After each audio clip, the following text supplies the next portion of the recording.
All right, thank you and welcome to the Hoops Cap pod, and thank you for making the Hoops Cap a part of your daily routine. Your home for UConn men's and women's basketball. We're available wherever you get your podcasts and on YouTube, part of the Big East Energy Podcast Network, where passion meets precision. Before we dive into today's show, I want to take a moment to say how thankful we are for everyone that's come over from the Locked On UConn page to this one. If you haven't heard about that and you're just coming to this fresh, just whatever, disregard it. Make sure you subscribe to the podcast now. Make sure you're looking for it on Apple, Spotify. We're going to keep adding it to different networks in collectives across the vast content world. But you can download it on Apple and Spotify or wherever you get your podcasts. We're proud to say we're the only daily podcast covering the UConn men's and women's basketball, the Hoops Capital of the world. Go check out our Substack as well at Hoops Capital of the World on Substack. Lots of great articles, contributors to that. Including myself and others that have, graced us with their ability to write about UConn and the college basketball world. Okay. I know why you're here. I tweeted out something because yesterday I wasn't planning on recording today. I reached out to a trusted source about it. It really isn't like a source. It's someone that I trust that is in the UConn universe. And I just was texting because that's what people do now. Like, hey, how you doing? Like, how's everything? Blah, blah, blah. About something kind of unrelated to UConn. And it ended up with 4 names in a very real shakeup in stores. So this is your emergency episode. And I want to be clear. You guys know me. I don't want to do this. I don't want to stir things up. I'm not here to do this for clicks. I'm not here to be first. I think some people have that idea because of the Big 12 stuff from back when I was not locked on UConn. The reality of that was also brought to me as well. I don't seek these things out, but I think because I've proven that I am a fan first, and it's really just about trying to create a community of people that know what's going on in this very weird Wild West world of NIL and portal and everything that goes with it. I get no joy in this. If I'm wrong, I'll be the first to say it. Maybe not the first. If I'm wrong, I'm sure someone's going to tweet at me and say, you're an idiot. You don't know what the fuck you're talking about, blah, blah, blah, blah, blah. But I will come on mic. I will go on live on X or what. I'll hold the spaces. I don't give a shit. And I will be public to say I was wrong. And I'll text my guy who told me all of this and say, dude, hey, what the hell happened? But what I'm about to share comes from a very highly trusted source, someone that's been around the team all year, someone I believe this is the real unfiltered picture as of right now, March 29th. Could things change? Absolutely. And I'm very clear on that. Players are people. These aren't like little fantasy football chess pieces. And people are volatile. I said this yesterday on the show. Especially when we're talking about big decisions. But here's what I've been told, and here's what it could mean. Number 1, Solo Ball is testing the waters. He's officially testing for the NBA draft. I think that news will come out here in the next couple of days. That alone isn't shocking. Tons of guys test, including Alex, and then he came back. But here's what's different as of right now. Solo is being projected by a lot of outlets as a mid-second round pick, maybe a little earlier in the second round. But let me remind you what Solo brings to the table. The fact that he's testing also means that he could get a fantastic evaluation, that he's 6'3". He's built like a tank.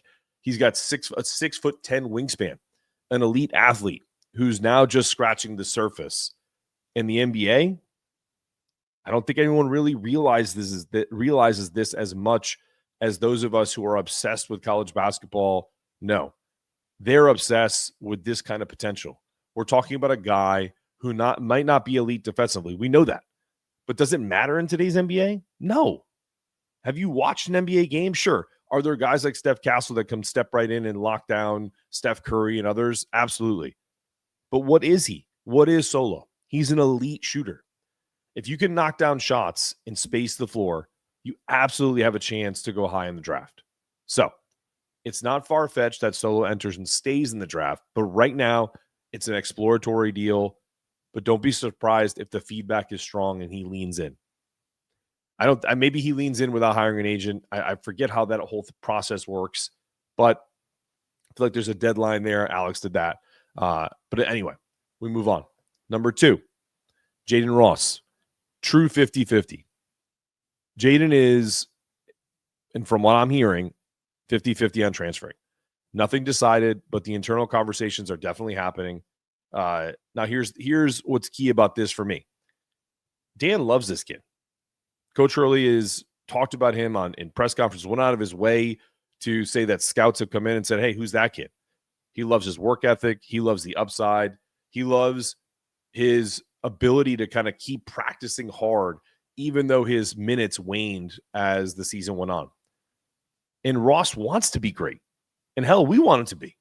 But the tape doesn't lie. He picked up some bad habits, was hesitant offensively, a little too twitchy on defense, going for pump fakes, never really found his flow. Still, the staff believes in him as a potential two-way project.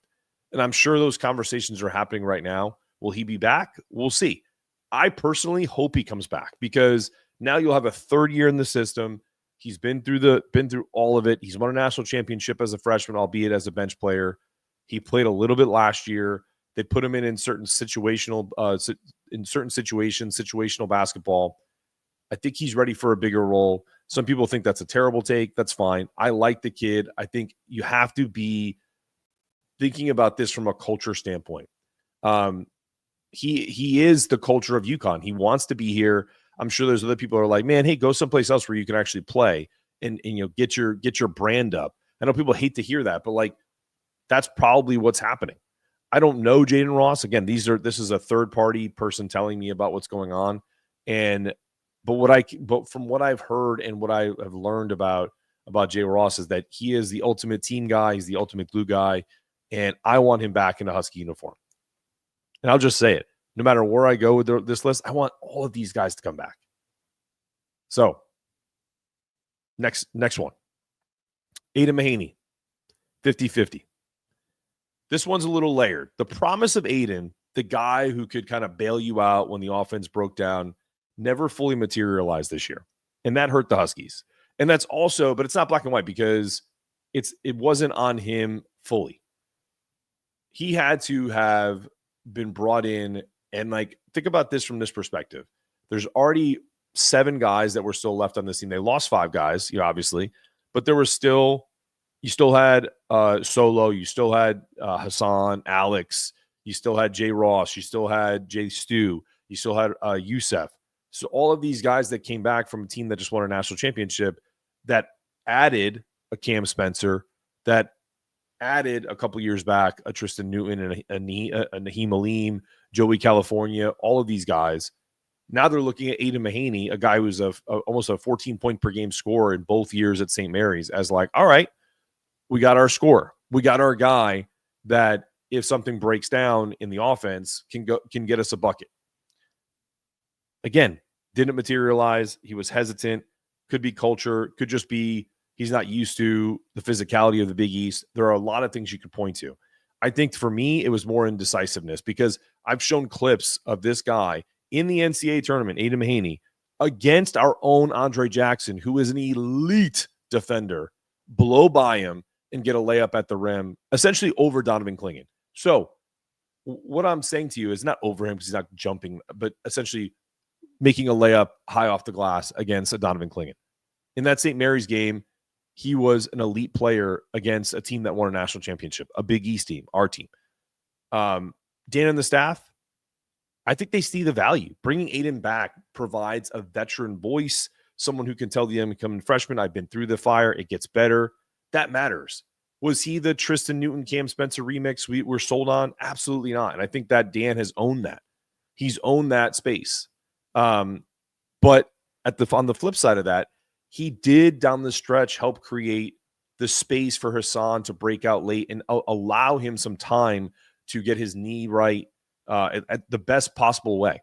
There was a point in the year when I was up in stores and we were covering the St. John's game and they lost the game. We're in the press conference and Dan says, we may have to start thinking about shutting down Hassan for a week to help him get better.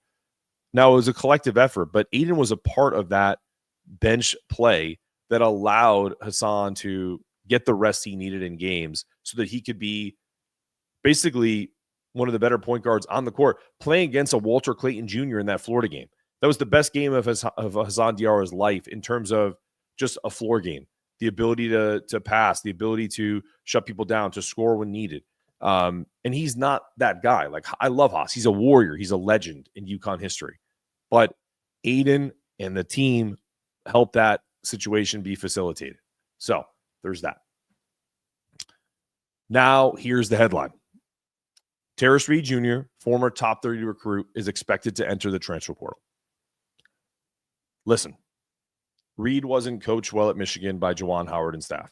He came in finesse heavy for a guy who's 6'10", 265. UConn wanted to change that. They wanted to turn him into a Klingon-type bruiser, Adama Sanogo with the feet he has, mini Adama, all of that. Pair him with Samson and match opponents with physicality and speed. They were trying to bring the grizzly bear out of him, and he had flashes. Both whether it was confidence, scheme, fit, or just mentality, we have to be honest, it wasn't consistent. Let's be clear. If Tarris stays, can he figure it out? Absolutely. But a zebra rarely changes its stripes. This isn't about talent. The staff didn't miss on ability. They missed on mentality if he leaves, because most of the guys who stay are built for this. And if you go in the transfer portal after a year at UConn, you likely weren't built for it. And that's not a shot. That's just the reality. Or on the flip side, someone could get after me and say, like, especially with a mod, and say, I just didn't get the opportunity. That's fair too. But if you listen to Dan's pressers, they were exasperated and tired of pulling intensity out of him. That's part of coaching. I get that. But also part of coaching is frustration. You can be, listen, I coached for years. You think it's easy to tell someone that the mentality, the game plan, but they don't follow it? There's that famous clip, and we made a little meme out of it, or like a gangster Dan Hurley, where and I'll post it later, where they asked Dan in the press conference, like, what is it about I think they were specifically talking about Tarris, but it ended up being something to the effect of, what do you tell players that want to kind of do their own thing? I'm paraphrasing, when they come in here. And he said, well, I think, honestly, you should listen to the coaching staff that's won back-to-back national championships. And he started laughing. And then, but that's the reality. If Tarris was the 24, 18, and 6 guy that he was against Providence, that version of Tarris every night, doesn't even have to be the stat stuffer that he was, but just that dominant force every night. If he would have been the number 1 recruit in the country out of high school at 6'10", 265, in the way he moved on the court. But alas, again, I hope I'm wrong. I hope he stays. I'll happily say I got it wrong, but I don't think I am, because of the information of where it came from. This move is as much about fit, role, and being maybe closer to home. Some things I've heard. And look, UConn and Hurley aren't for everyone. So what does it all mean? Some of this will surprise you. Some of it will not, right? And some of you won't care, because NIL and portal has made a lot of things transactional. Like, guys come and go. Dan posted something on his Instagram, and it's the train station theory. I don't know if you guys saw this, but if you follow Dan Hurley on his Instagram, and I can't post it, I didn't get a chance to do this, but I'll read it to you. The train station theory. This is literally at Coach Dan Hurley, probably about 48 hours ago. Life is like a train station. People come and go. Some stay for a few stops. Some ride with you for miles. Some leave before you're ready to say goodbye. But every person teaches you something, even if you're not meant to stay forever. The key is knowing when to hold on and when to let them catch their next train, because not everyone is on the same journey, and that's okay. If that isn't a perfect explanation of what the transfer portal is and how these coaches have to look at things with perspective, I don't know what is. So that's where some of these rumors started. And again, through a kind of random conversation, this information came my way. And here we go. So bottom line is, the roster is going to shift. It's a true reset. even if Tarris stays, we're still losing potentially 3, 4, or 5 guys. And that's just how it goes now. You win big, players leave. You lose, players leave. It's a new cycle. But the difference in Stores is Hurley knows how to navigate this, and he's done it multiple times. And what's coming in 25, 26? Don't forget, a monster freshman class. Braylon Mullins, Darius Adams, Eric Ryba, Jacob Furphy. That's a core. And the right veterans around them, and you've got another title Big East championship and national championship caliber team. I trust Dan and the staff to build it right again. So yeah, I didn't want to hit record today, but when I hear this kind of stuff, I'm going to share it. I'm going to be honest, and if I'm wrong, I'll own it. But this is what I've been told. This is where things stand. Portal season is upon us. UConn's retooling, and the chase, it's back on.